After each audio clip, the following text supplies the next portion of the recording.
કોવિંદની અધ્યક્ષતામાં બનેલી કમિટીમાં એક દેશ એક ચૂંટણીની કરી ભલામણ. કમિટીએ આજે રાષ્ટ્રપતિને સોંપ્યો 18,000થી વધુ પાનાનો રિપોર્ટ.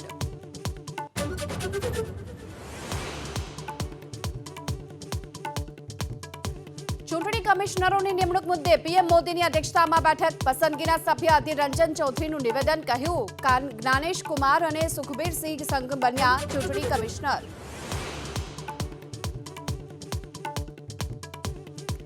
લોકસભા ચૂંટણી પહેલા કોંગ્રેસે ખેડૂતોને આપી 5 ગેરંટી. એમએસપી, દેવા માફી, કૃષિ સામાનને જીએસટી મુક્ત કરવાનું કર્યું વાયદો.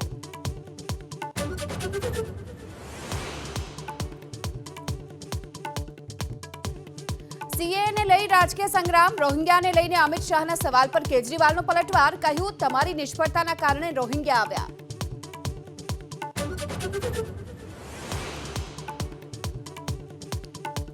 વડોદરાના પૂર્વ મેયર અને ભાજપના મહિલા ઉપાધ્યક્ષ જ્યોતિબેન પંડ્યાને ભાજપે કર્યા સસ્પેન્ડ. ભાજપના લોકસભા ઉમેદવાર રંજનબેન ભટ્ટ પર જ્યોતિબેન પંડ્યાએ લગાવ્યા ભ્રષ્ટાચાર સહિતના ગંભીર આરોપ.